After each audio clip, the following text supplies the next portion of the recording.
So, welcome everyone. Welcome to Prayers and Meditations by the Mother. And we are on week 10 today. And I'll just share the prayer that we have for today. Yeah.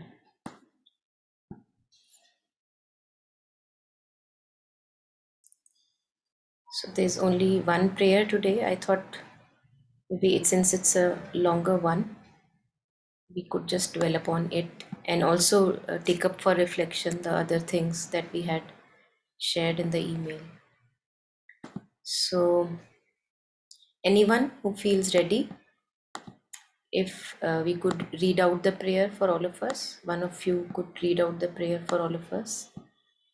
And if you want to share your reflections also, most welcome. So please unmute and read it out for all of us. Anyone who feels ready.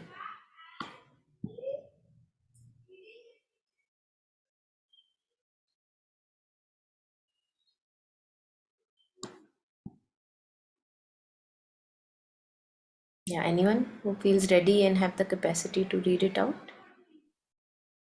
Yes, Dr. Rashmi. Namaste. Namaste. Yeah, please. February 11th, 1914. As soon as one rises above the perception of contingencies, as soon as one's consciousness is identified with thy supreme consciousness, and one enters thus into that omniscience which I cannot define except as absolute knowledge.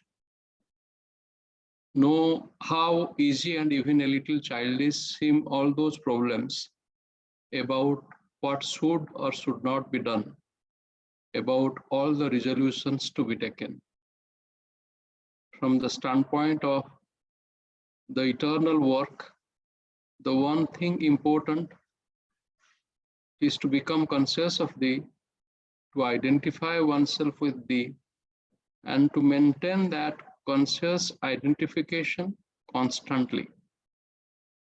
But as to what best use can be made of our physical organism, thy mode of manifestation upon earth, it is quite enough when thou alone art conscious within us to turn the gaze to the body in order to know beyond all doubt what is the best thing it can do, what activity will most fully utilize all its energies. And without attaching much importance to that activity, that altogether relative utilization, one can take without any difficulty any inner debate decisions which to the outer consciousness appear the boldest and most dangerous. How simple everything is for him who sees all things from the height of thy eternity. I hail thee, O Lord, with a joyful and trusting devotion. May the peace of thy divine love be with all beings.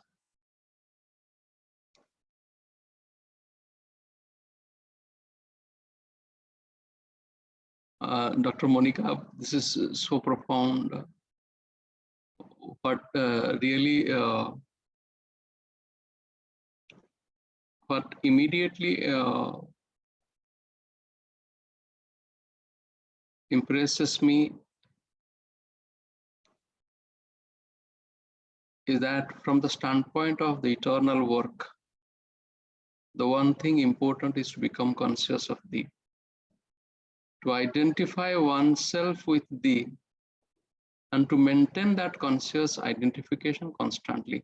So this particular sentence is from our sadhana point of view. This is the most important thing of this prayer. And this becomes the activity of our lifetime, to maintain that conscious identification constantly.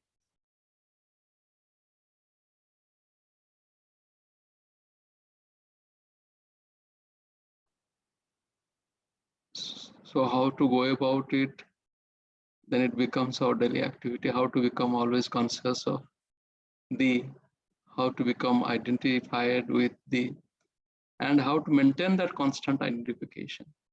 If that is done, then any work can be done, whatever be the activity, without attaching much importance to that activity, which has altogether relative utilization. If that constant identification is with us, we can take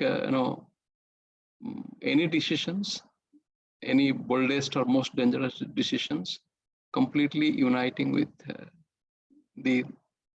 This is what really resonates with me right now. Thank you. Yeah, thank you so much, Rashmiji. Yes, I think that's the most, if I can say, one thing which has to be given the most priority while we are so busy all the time in giving this, that attention. If only we could gather our consciousness and give this line that you stressed upon the most priority, which Mother and Sri Aurobindo again and again they have reiterated for all of us. Yes. Just actually a few days back, I was reading a saying of the mother. Mm. Maybe we can relate Mm. with this. Give all you have. This is the beginning. Give all you do. This is the way. Give all you are. This is the fulfillment. Mm. Beautiful.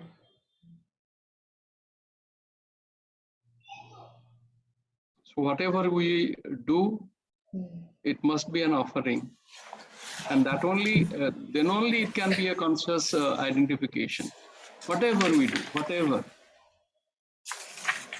and the best thing is whatever we are has to be surrendered to the mother. Whatever we have, whatever we are, have to be surrendered. Mm. Then only everything will be taken up by the mother and corrected. Yeah. Thank you for sharing. Yes. Yes, yes. Yes, Snehi. So Snehi has put up how does one apply this in practical life? Yes, we will discuss practical examples. Mother also has suggested, I'll read some lines from the mother where we get some hints. So anyone else, any reflections at the moment coming to anyone on this prayer? Any few lines that resonated with you?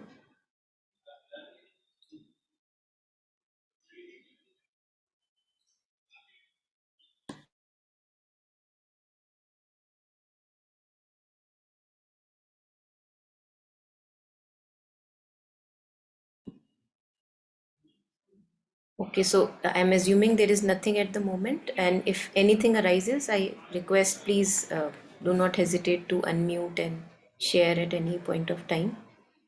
So I think this is a very challenging thing for us, ordinary human beings, because although in theory it is easier to understand mentally that we have to identify our consciousness with the divine. Hmm? And this we have to do practice regularly, like moment to moment we have to do this. But what does it mean? What does it imply? What is the practical way to do it is where we uh, find a bit of challenge, like difficulty in how to do it. So, first of all, I'll just read a few lines from the mother regarding this prayer, not exactly hinting at this prayer, where somebody just asked the mother something. And this I'm reading from the book by K.R. Srinivasa Iyengar. It's a very thick book, and it's called On the Mother. And in this, there are recollections from mother's life and uh, her own words mixed with what Mr. Iyengar has, kind of tried to tell us. through mother's life. So there was this question posed to mother long ago, and the question is, what is my place in the universal work? Just like each one of us wonders, what is my purpose in life? Maybe we see that somebody else out there has found their purpose in life, but what is my purpose in life? So in there, mother shares. I'll just put on the video for a while so that I don't know if it's better to understand what I'm reading.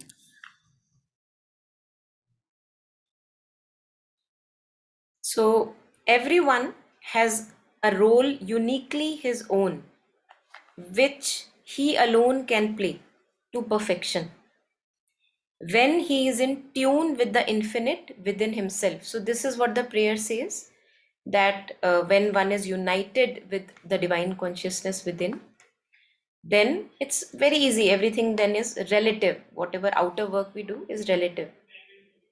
So, here it said that everyone has a role uniquely his own, which he alone can play to perfection when he is in tune with the infinite within himself. But we don't know, we are not sure whether we are in tune or not in tune with the infinite within ourselves. No doubt, most people forgetting this. So, I think this is a basic lack in our education system as we grow up and in our nurturing, that we don't know why we are here. What is the purpose of human life? Growth of consciousness is the purpose of human life, and finding our psychic being. This we get to know very late, maybe. But for those of us who are still young and they are listening these words, I think this can be really, it can give you a direction in your life where most of us feel so lost. So, no doubt, Mother says, people forgetting this are apt to run on false trails, injure themselves, and feel frustrated. So you try this work, that work, but you're not really sure. We are doing that all the time. But then it is not all that easy to know what exactly is one's true vocation. What must I do in life as work? In this world, work cannot be avoided. Work indeed is essential, but what is the particular work we shall seek to do? In what spirit shall we do it? Conventional thinking brands some kinds of work as inferior and others as respectable or superior. This we all know how we categorize, this person is that position, more higher work, and this is a menial work. So we keep on categorizing according to our conditioned thinking.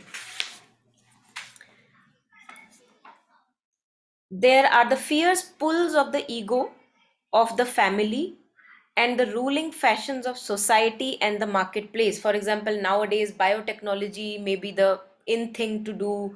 Somebody would say, maybe I have to become an actor or a celebrity because that is the in thing to do. So, we are influenced. Pulls of the ego, of the family. Maybe family wants you to be a teacher or something, and the ruling fashions of society and the marketplace.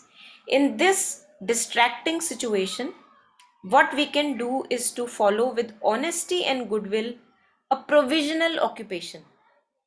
So, right now, I don't know whether it's my higher purpose or true purpose of life, but a provisional, temporary occupation that will engage our talents and energies, hoping that sooner or later the mist will clear and we will discover or stumble upon our true vocation. So, right now, whatever task I may be engaged in, whatever job I may be doing, I know that that's not my true vocation, it's a temporary one. But I know that I'll stumble one day upon what I have to really do in this life. So, we are just fiddling around with provisional occupation. And the decisive turn comes when not the feeding of the ravenous ego, but love of the earth and men is the real motive force behind our actions. So, whatever provisional task that I may be doing, if I can have this right attitude that I want to serve mankind or the earth or the sentient beings, if that servitude is there, the act of being a servant, offering yourself to the world and humanity and other beings is there, then it becomes really very nice if that bhava is there. right? So now he quotes Srinivasa Iyengar, he quotes now mother's words. These were his own words from the reflections of the mothers. Now this is directly coming from the mother, and mother says, we should never tell ourselves openly or indirectly, I want to be great. What vocation can I find for myself in order to become great? Right? So, this should not be our intention, that I want respect, fame, name, and what vocation can I take so that I become very respectful, full of fame, and full of comforts and luxury. So, this should not be the right attitude. We do that, but that's not the right attitude according to integral yoga. On the contrary, we should tell ourselves there must be certainly something I can do better than anyone else. So, this refers to our innate, inherent talents and abilities. Each one of us is good at something. Very natural, very effortless. We are, it's like comes very naturally to us. For some, it could be interacting with people. For some, it could be writing. For some, it could be serving people, physically serving people, taking care of them. So, anything, it could be anything. So, mother is sharing that there must certainly be something I can do better than anyone else, since each one of us is a special mode of manifestation of the divine power, which in its essence is one in all. So, just like we say, we are all sparks of the divine. So, the divine manifests in infinite number of ways through each one of us. Very, very special, very unique. However humble and modest it may be, this is precisely the thing to which I should devote myself. So, whatever little uniqueness one finds, one is capable of digging out in oneself, this is precisely to which I would give myself. In order to find it, I shall observe. So, mother is also telling us the steps to find it. In order to find it, I shall observe and analyze my tastes, tendencies, and preferences. So we all have unique tastes. Yeah, sorry, Claudia, you have something to say? Yeah, please unmute. Yes, Yeah. Hmm. yes, sorry. I have always questions on my Please, mind please. about what to say. Yes, it's very nice to find your right, I don't know, hobby or thing that you have in life, how to serve. But society in this modern time, uh, also before, used to discriminate people that do modest services and doesn't treat well people that do services that are more humble. So how you can wish to do that when someone is paying you less and you have a miserable life for this service? And it's a very good service because society needs it, but society doesn't respect it. So it's my question is like, I don't know. It's just, Yeah. So your question is the society doesn't respect it financially, or do you mean the respect that one gets like on word in words? both, both. Both. Hmm. Hmm. Okay, so let us come to this. I'll just finish this passage by the mother and then we'll come to this. So, mother is sharing that how to find it, how to find what am I good at. Now, how do you do that? In order to find it, I shall observe and analyze my tastes. So, you have to undergo a rigorous kind of, microscopic observation of your own self. I shall observe and analyze my tastes, tendencies, and preferences. And I shall do it without pride or excessive humility. Whatever others may think, I shall do it just as I breathe. So as naturally as breath is so natural. We don't have to think while we are breathing. Just like that, I will do this observation and analyzation of myself in order to find what am I good at and what can I offer to the world. Just as the flower smells sweet, quite simply, quite naturally, because I cannot do otherwise. So this is the intensity, I would say, that is needed. That why do I want to do this? Because I cannot do otherwise. And that's where we connect with, long ago I had shared, I think something by Thomas Merton, if I'm not wrong, where he was sharing that we settle with too little, that we don't analyze and observe ourselves well and are not able to dig out what am I good at, not able to offer and nurture that particular quality or qualities, and we just settle down for a very mediocre life. While we are not made for a mediocre life, we are all made for good, rich, fulfilling lives, but we just settle down, either social conditioning, family pressures, or whatever. Outer situations will always be there. Yeah. So now we come to what if that innate talent is not financially rewarding? And I think this would also connect with what Claudia was sharing. Yes. So I think this discussion can go in very vast space, but we won't be able to touch it. But again, sharing just a little bit what I can see, and other people are most welcome to share. First of all, to realize that we don't need much in order to have a okay life. There is no end to greed and desires. We all know that. There's no end to that. But for our basic needs and a basic simple living, we do not require much. And why we keep on accumulating is because I feel that we don't have faith in the universe that when the need arises, we will be provided with. That faith we lack in.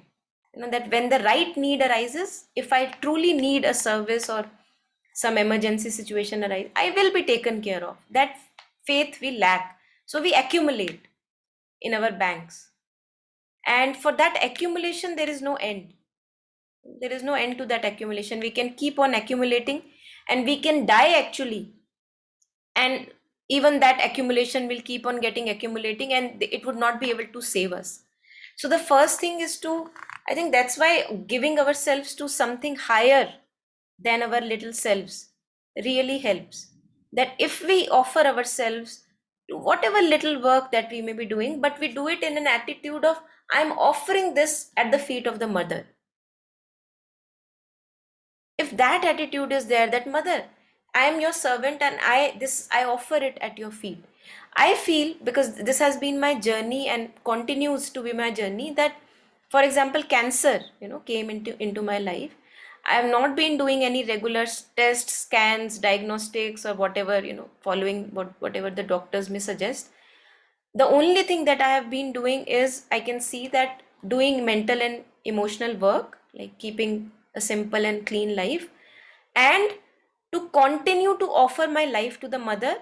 And in that, what happens is that if I am required on this earthly plane, mother will keep us here. If your work is required, if your presence is required on the earthly plane, mother won't take you away. And if you are not required, gone, how do you care? So for me, it has been very liberating, because that takes care of whether the work is financially rewarding, not rewarding. Usually it's my observation that usually we act in world with a sense of deep lack. We don't act from a sense of abundance. So there are two situations, binary, like it's 0 or 1. Either I am operating from a sense of lack, that if I need it, I would not be provided, right?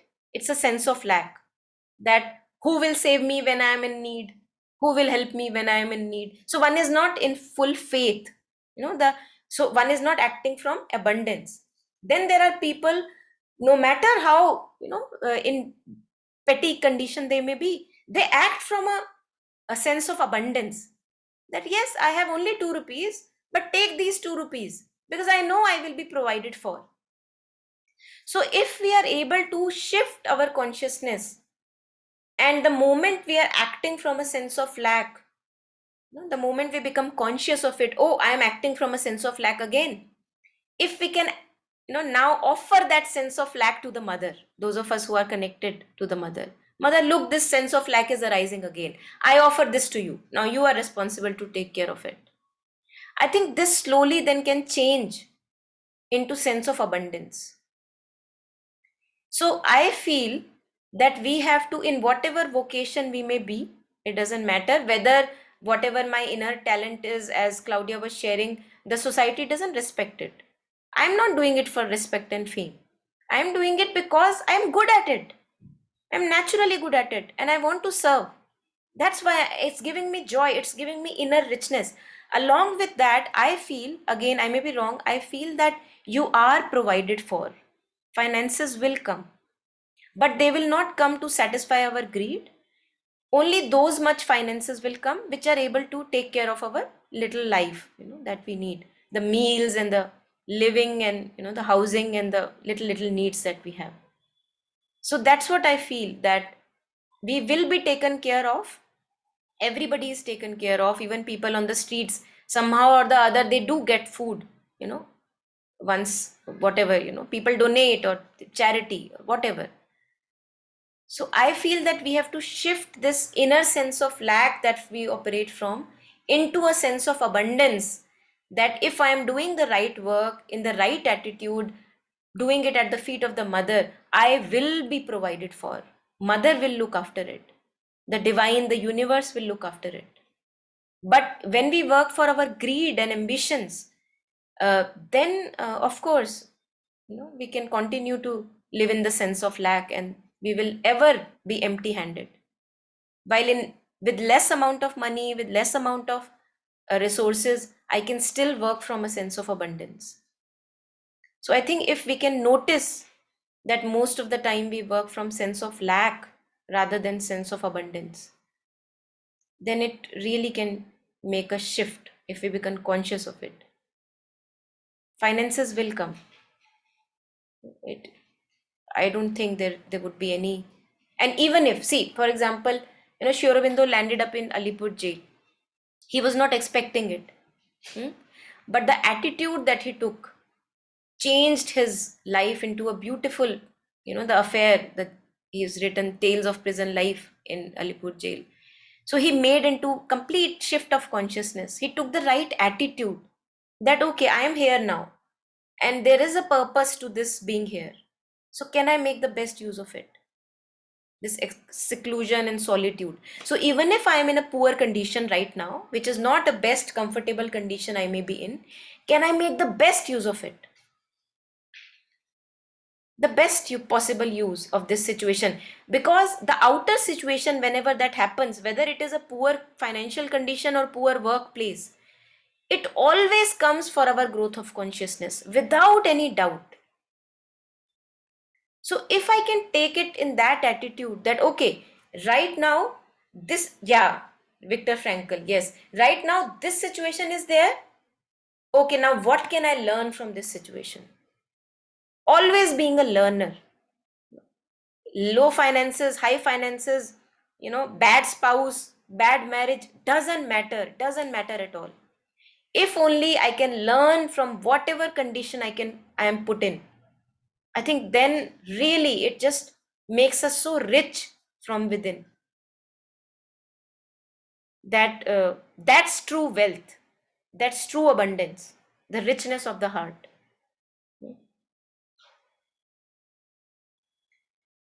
So this is also our possibility to have that shift in the consciousness that, okay, right now, not the best kind of works, not the best kind of finances. Okay, what can I learn from this situation?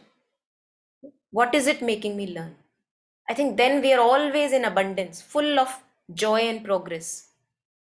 That really helps.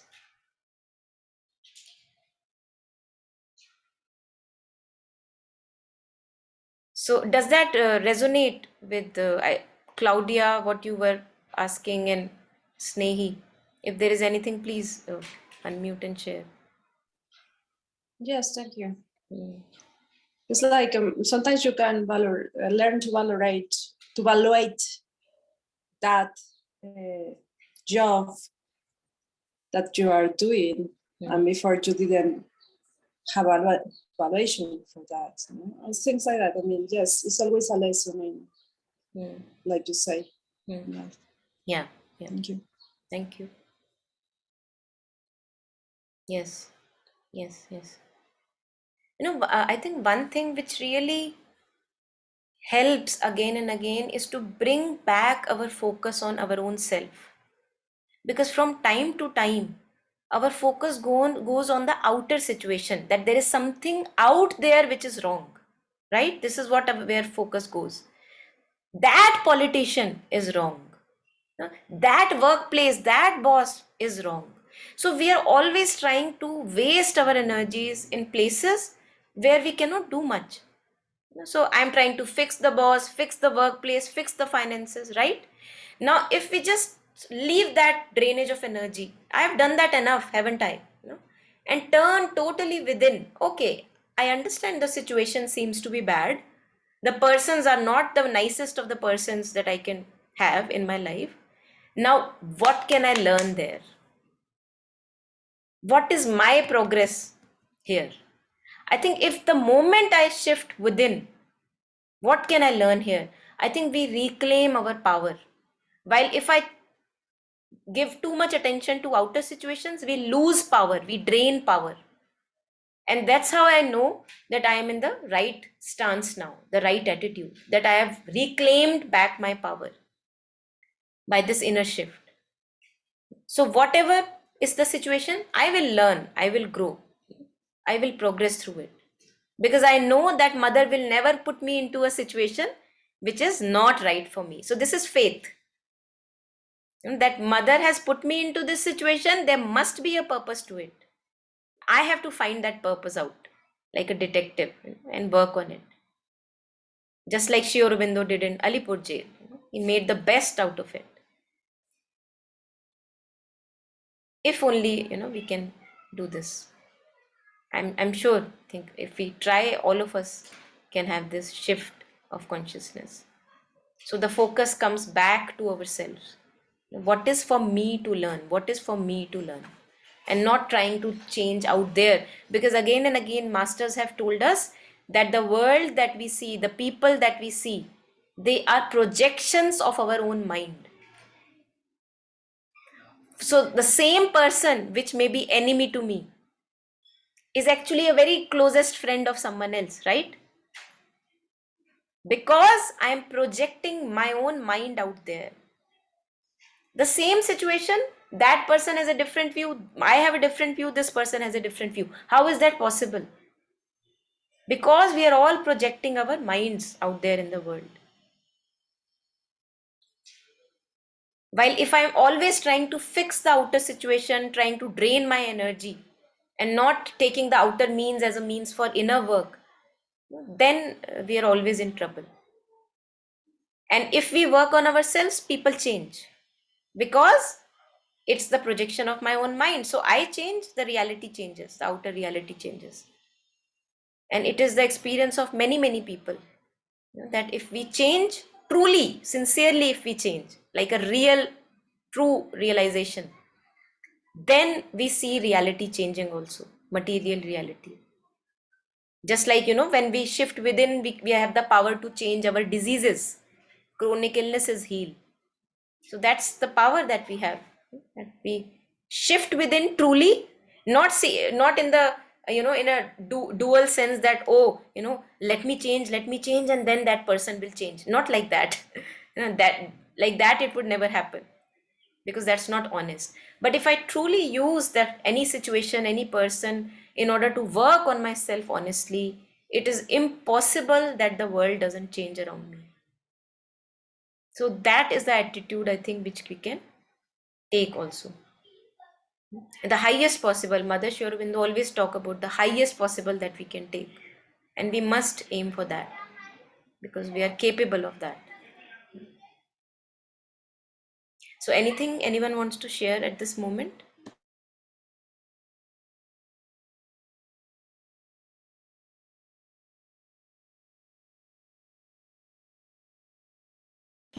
So there is something which, if not anything being shared right now, I want to share from Tales of Prison Life by Sri Aurobindo.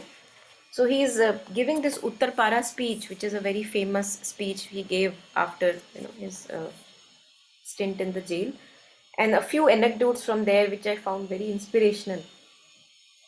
So he's sharing that when I came out from the jail, I saw that there is a certain silence in the freedom movement that was going on in India at that point of time. So he's sharing that, but one thing I knew, that as it was the almighty power of God which had raised that cry, the cry for freedom, that hope, so it was the same power which had sent down that silence. So suddenly a hush in the freedom movement. And he's sharing that the same power that sent an outcry and a very kind of intense period of activity in the Indian freedom struggle, the same almighty power had sent down that silence and hush period also. He who was in the shouting and the movement was also in the pause and the hush.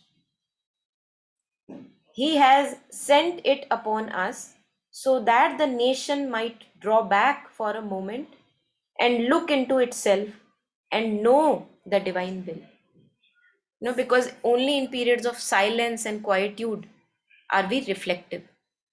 So he's saying that the Almighty Power Himself has sent down this hush period in the freedom movement so that we can reflect within and find out what the divine truly wants. Then he says, I have not been disheartened by that silence because I had been made familiar with silence in my prison. And because I knew it was in the pause and the hush that I had myself learned this lesson through the long year of my detention. So this we can connect with the periods of silence that we get in our lives, period of intense loneliness, abandonment, which have been given to us for a deeper reflection.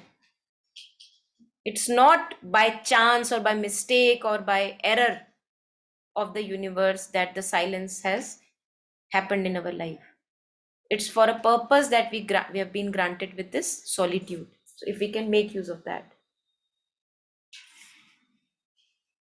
And then he's saying, look at the amount of faith in his words. He's saying that I knew I would come out of prison.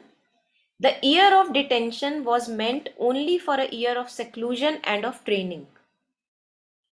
How could anyone hold me in jail longer than was necessary for God's purpose? So he is very sure about it. That if God wants, He'll keep me for 2 years. And if God wants, He'll get me out in 6 months.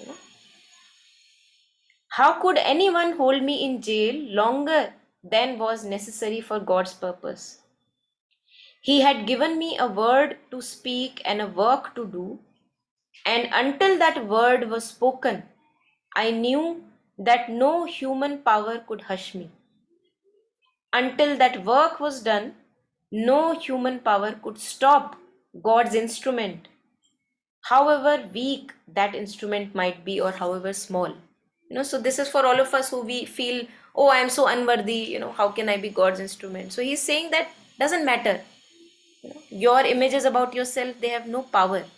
So however weak, however little that God's instrument may be, whatever the divine work is supposed to happen through that instrument, the person cannot go away or die without having that work being done. So what kind of, look at the solidity of faith. Now that I have come out, even these few minutes, a word has been suggested to me which I had no wish to speak. So he's saying that whatever he had in mind, that has been emptied, and now whatever he is being compelled to speak by the divine, he is speaking it out.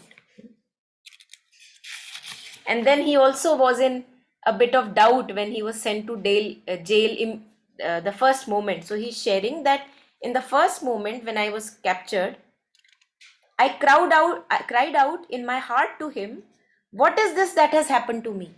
He's being taken to jail. What is this that has happened to me? I believed that I had a mission to the work for the people of my country. So he was fighting for freedom of the India, and until that work was done, I should have thy protection. So he is challenging, asking, doubting the divine. How could you do this? I was working for my country and now you are sending me to jail. Why then am I here on such a charge? He's doubting. A day passed, and a second day, and a third, and then a voice came to me from within. Wait and see. And then later on, he waited another day and a night for voice of God within me. He says, to know what he had to say to me, to learn what I had to do. And he says that, yeah, just a second. Yeah, now he remembered in the seclusion that he was given. Now he remembered that a call had come to me before the arrest has happened. A call had come to me to put aside all activity, to go into seclusion and to look into myself so that I might enter into closure communion with him. So within ourselves, we feel from time to time, okay, this is what I must do, this is what I must do, but we don't listen to that call. So he's sharing the same thing, that this call had come to me. He realized that in the seclusion, that, oh yes, I was given some call, but he could not listen to that. Just like we, many a times it happens with us, we can't listen to it. So he's sharing that I was weak and I could not accept that call. My work was very dear to me. So this attachment to the work that he was doing, attachment to the freedom movement, that if I don't do, what would happen to India's freedom, right? I was weak and could not accept the call. My work was very dear to me, and in the pride of my heart, I thought that unless I was there, it would suffer or even fail and cease. So again, this burden of being a doer, he's sharing that was there. That if I am not there for the India's freedom struggle, then it would not happen. And then he shares, so I could not leave it. It seemed to me that the divine spoke to me again and said, the bonds you had not the strength to break, I have broken for you. Because it is not my will, nor was it ever my intention that should continue. So the divine did not want Sri Aurobindo to continue with the freedom movement, which was very dear to him, which he thought was the call of his life. The divine had a different plan for him, for which he was called into Alipur jail. How beautiful. If we can take this into our life, that wherever we are right now, that's where our sadhana lies. We are not in a wrong place and with wrong people and in the wrong job. If only we can use it for our sadhana with the right attitude. I think right attitude is very important. That, okay, now the divine has put me, the universe has put me in this place, this workplace, this situation. What is there for me to learn? This Monica, this reminds me so much Epictetus. He was a slave in between the Greeks, and he used to write, that he have display and he have to serve and do things with humble, and he learned about it. So yes, also from modern times, Mandela. I mean, he was a president in South Africa. Nelson Mandela. Yes. Yeah. Yes. And he was there like, I don't know, 20 years, 30 years, working with a stone and living in a very little room, And then he came to so many realizations there, Like, and yes, that's right. It's many examples in life, even with our lives, yes. But thank you. Yeah, absolutely. Yes. I think Nelson Mandela's example is a beautiful example, which was also showed in that movie that we had shared with you all Mission Joy, that had come on the life of the Dalai Lama and Desmond Tutu. And in that, they had shared this little anecdote on Nelson Mandela's life, that how when he was very young, energetic, and he was very violent and aggressive, how we should treat the opposing party and enemy.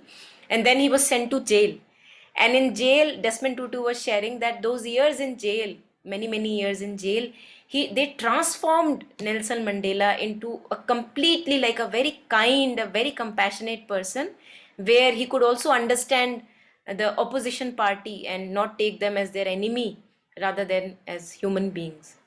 So there is something about being in seclusion and being with yourself which changes us. And years of pain and suffering changed him into a different, completely like transformed being. So it was very obvious in that movie. Again, they shared their own stories, Desmond Tutu's own life, how painful, what he had to go through, and how that changed him as a person. Dalai Lama, the exile that he had to go through, and the changes that it brought into his personality. Yes. So, yeah, I think we all have to go through that furnace in our lives. Uh, Only then we get ripened and become more and more ready for the divine manifestation. So, not to run away from that pain or a challenge or a difficult situation.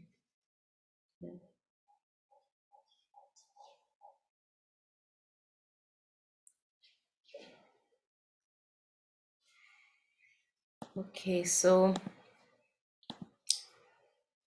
I think this is what we went deeper into, that how to do it practically, how to do this practically, how to have the right attitude wherever we are. And as it was shared, that the outer thing that we are doing, just like Sri Aurobindo was doing freedom struggle, the outer thing is very relative. The most important thing is what I think Rashmiji was reiterating upon: conscious identification with our own true self, and doing it again and again, like being at it. There is never end, there is not any end to this unification with our true consciousness. That's the most important work. I mean, in front of that, everything is relative. So even if, for example, we may be running Divine's work and we have an ashram and an organization, that work is nothing in front of my own realization.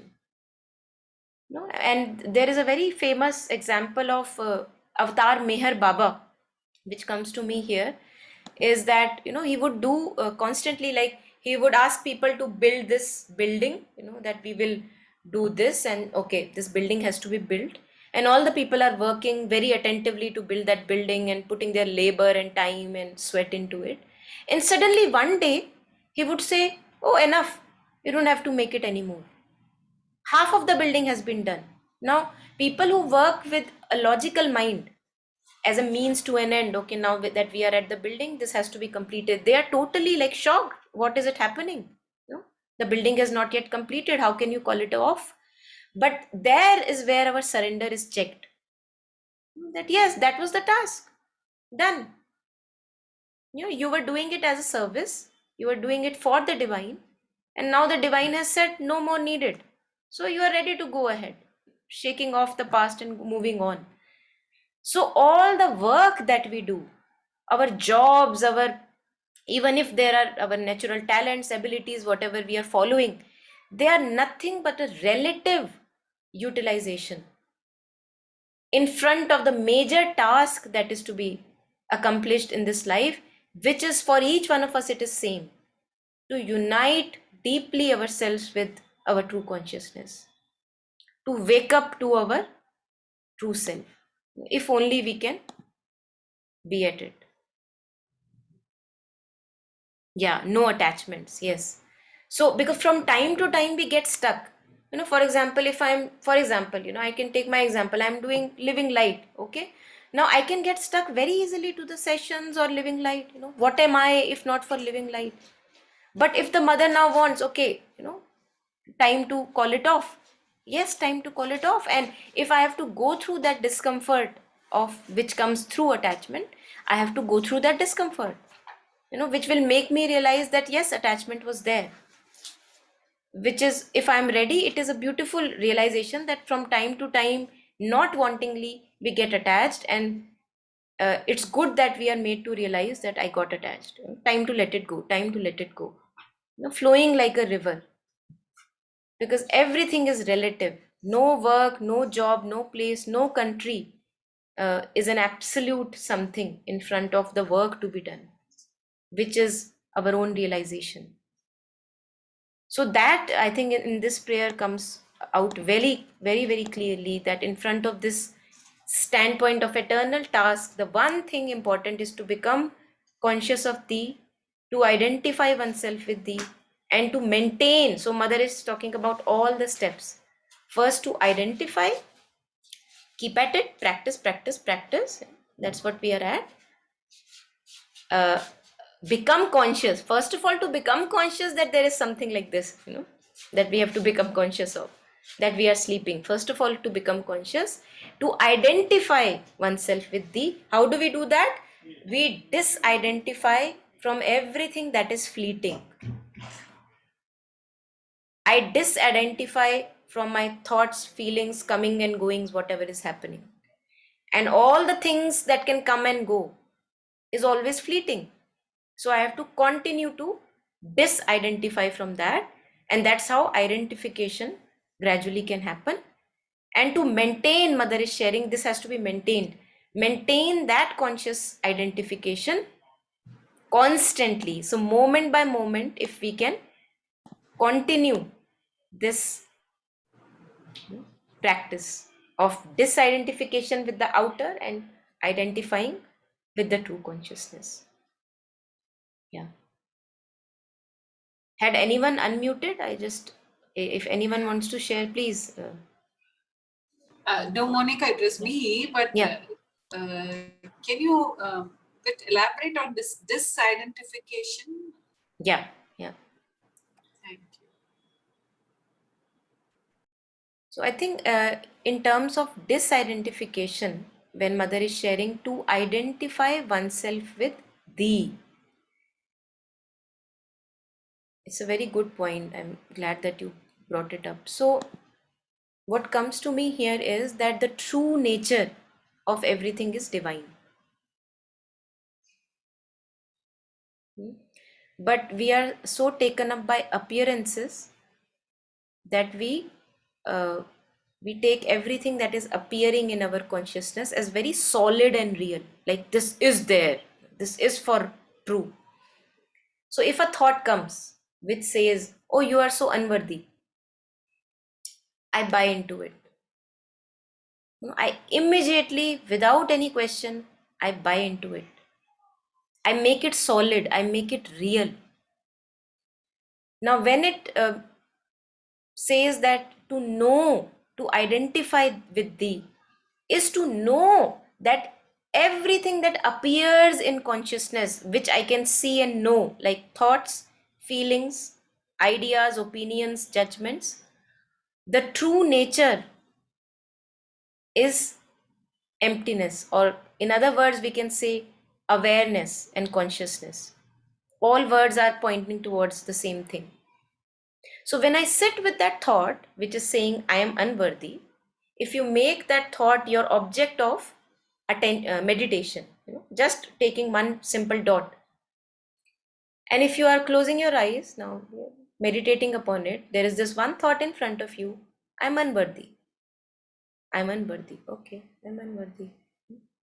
So if you try to sit 24 hours, even if not 24 hours, even if a few hours you try to sit with this thought as an object of your meditation, you focus yourself on it, you will see that the true nature of this thought is emptiness. Why? Because it holds itself, you're able to focus on it, and then it scatters itself. You again are bringing it up in your consciousness. Oh, I'm unworthy, I'm unworthy. Then it scatters itself away. Then again it constructs itself, right?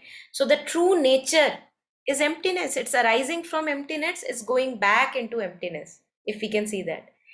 Just like that, the true nature of anything, any thought, emotion, feeling, anything, is emptiness. Just like we were talking the other day, that the true nature of a cloud is sky or space or emptiness, because you can't grasp a cloud. It appears to be, but it's not there. Rainbow, it appears to be, but it's not there. Okay, take a solid object like a speaker. No, it appears to be. Now, even the physics, science will tell that it's not as solid as the senses make you feel. So, the true nature of even this material thing is again space like. But it, now talk to any logical minded person and he would say, Pagal hai kya? Are you mad? How can this be space like? And also that if you hit your head, you will bleed. How can this be space like? That's only because our senses are like that. But if I consciously identify with myself as I am this consciousness that can see, that can become, that can know, that can become aware of, I am this consciousness. People have done, we may not be able to do that at this moment, although later we can do that. People have had surgeries without anesthesia because they were so identified with themselves as awareness, as consciousness, that they were able to disidentify from the body. So no need of anesthesia, and I'm able to undergo an operation. How do you do that? You disidentify from the material self. So this is what it means by true identification with consciousness, that again and again reminding ourselves and knowing this for ourselves, that who we are truly is this empty space like awareness. I am not an image in my head. The other person is not an image in my head. And all the opinions, beliefs, judgments I have in my head, they have no reality. They are just like a dream. And when I see them as not solid, then I can identify with my true consciousness and know myself as awareness. I am this awareness that sees things coming and going and coming and going and coming and going. I am this awareness. So I feel that this is one of the ways one can talk about, identification with divine consciousness.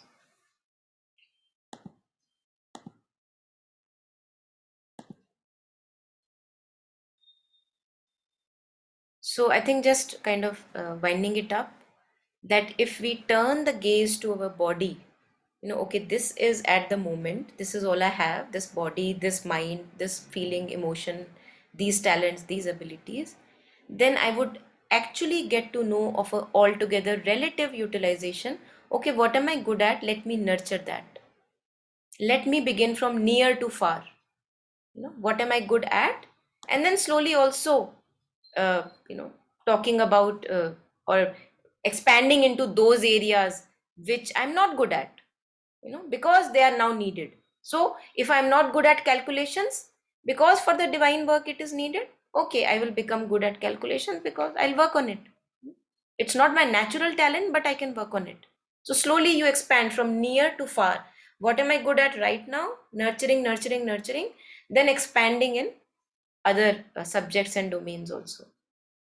So Snehi is sharing, how do we form opinions about people? Then we need to collaborate with them in everyday life. I think it's very simple. If I'm interacting with you, Snehi, for example, right? We are interacting. Do I need to form an opinion about you?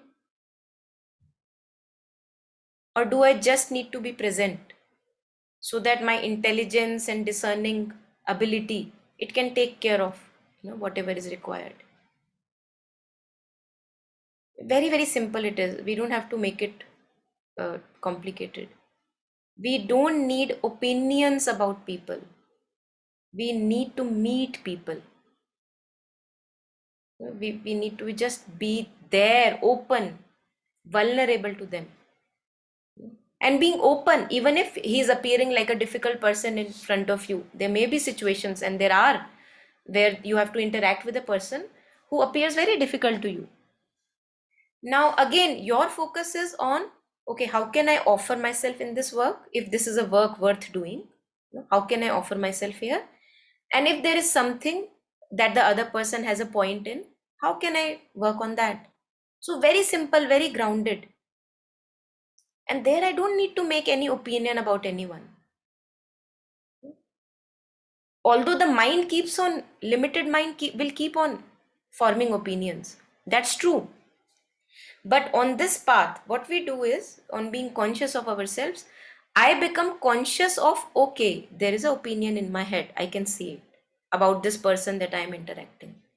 So can I keep that opinion aside and meet the person fully?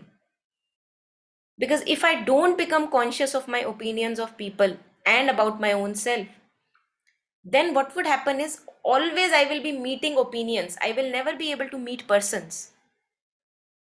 An opinion is meeting another opinion, like a clash is happening. A person is not meeting another person. This is what mostly happens because we are not conscious of our ideas about ourselves and the other person. So the only thing that is required, I feel, in on this path from all of us is just become conscious that you have opinions. Just see that they are there, so that you are not dictated by opinions. Your actions, your words are not dictated by opinions. Okay, yes, I do think a little badly about this person, and I know that this thought is there, right? But can I allow myself to look at him fresh? Maybe he has a point to say. So this is how we challenge ourselves. And if only that I'm sharing with those of us, those who want to have a life without opinions, also those who want to meet and embrace life fully, that's also a possibility. And then whatever direction you get, if you have to collaborate with that person, if you are feeling right, do it. If you feel that no, it's a vicious cycle and I don't want to work, you don't do it. Then you decide according to your intelligence. So there is no formula. We just get to know within that, okay, this is the right place, this is not the right place, and we follow that intuition.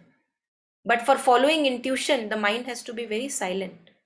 It's not easy to get intuition. Sri Aurobindo says that the mind has to be very receptive and still and silent. That's what we are doing, bringing the mind to the breath, becoming conscious of my thoughts. Okay, what am I thinking at this moment? Where am I? I'm sitting. Am I in the body? Am I out of the body? In the forest of thought. So being conscious and bringing the mind to a still reference point, which is becoming conscious of breathing, becoming conscious of body, is a way to settle down the mind so that the mind can have intuitions, and so that we can be guided by a deeper wisdom, deeper guidance within, rather than banging our heads on the wall. So whatever way it is, whether intuitive way we want to follow, whatever, we need practice. Without practice, we'll just be tendencies, we'll just be patterns. We don't have any choice. I think this brings us to this last few points that I had shared, which I really resonated with, and I feel that it can benefit a lot of us if we follow it, whatever you resonate with it. Number one, it's a few words of advice from Deepa Ma, who was a Buddhist teacher, very simple, very uncomplicated, and very realized, truly realized what people have to say about her. She's saying, choose one meditation practice and stick with it. Don't keep hopping around here. If you feel benefited, you stick with it, practice it. For example, if I pick up guitar and I begin to have a liking for it, now I practice guitar. It's not that I leave guitar, now practice piano and maybe sarangi and sitar. We don't keep on changing instruments. We stick to one. Choose one meditation practice and stick with it. If you want to progress in meditation, stay with one technique. Meditate every day. Practice now. Don't keep on saying that, I will have time later. Now I am so busy. We all have time for eating and sleeping and going to bathroom.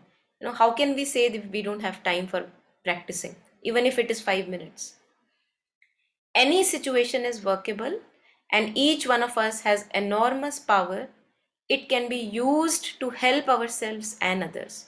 So this feeling of I'm not worthy, how can I help others? We have to get rid of this. She's sharing that each one of us has enormous power, and this can be used to help ourselves and help others. Practice patience. Patience is one of the most important virtues for developing mindfulness and concentration. And I think mindfulness and patience are closely linked, because if I'm mindful of my thoughts, my thinking, my feeling, my body movements, inner ripples, only then slowly patience increases. Free your mind. Your mind is all stories. So to not to buy in those stories, not to hold to the stories too tightly, and knowing that I don't see clearly, and whatever thinking is going on is a deluded thinking. I don't have to buy into it too tightly. Keep it very light, loose, holding it very loose. Cool the fire of emotions. Anger is a fire. And we have had enough sessions on emotions where we have discussed again and again to look into the true nature of emotions, to see that they are not as solid as they appear to be. And even if you are able to see their truth once, that they are so non-stable and they just disperse into space, and then we recollect it and then they disperse into space, if we are able to see their true nature, then we will not buy into them so easily. And then she's sharing, have fun along the way. I am quite happy. If you come to meditate, you will also be happy. Why? Because when we meditate truly, sincerely, we connect with our true nature of deep joy. Joy for no reason. Contentment and joy. Simplify, live simply. A very simple life is good for everything. Too much luxury is a hindrance to practice. And yesterday I was attending a talk in day before I was attending a talk in Gnostic Center here in Gurgaon, where somebody was sharing about a person who is second or third, I don't know which number, on Forbes list of most influential and wealthy people.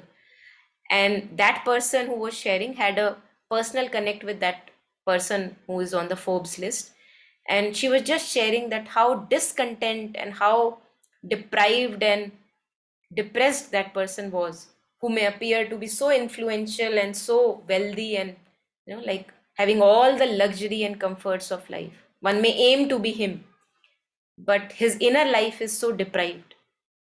So what she's sharing here, that too much luxury is an hindrance to practice. It's not that we cannot have money for good work. Definitely, mother also has said again and again that money is in wrong hands, and we have to take it from the asuric sources and put it to good work. But we have to see that we are not accumulating for greed and our own too much of like, if we can say, indulgence, indulgence in luxury and comfort. It spoils us. And then last, cultivate the spirit of blessing. If you bless those around you, this will inspire you to be attentive in every moment. So even when the person knows or not, whether it is a difficult person or a non-difficult person in front of you, inwardly we can just bless them. May you be blessed, may you be progressive and joyful. And she's sharing that allows us to be attentive in every moment, that we are paying attention to whoever we are interacting with. Yeah, and then in the last, she shares that it's a circular journey. Meditation integrates the whole person. So we are so disintegrated all the time, yet one part wants this, the other part wants this, so many contradicting wills, as mother says. And if we unify ourselves around this psychic center, inner center, it integrates our personality. So I think I've really talked too much. Somehow most of you did not share. So anything anyone wants to share, please, we can have last few comments.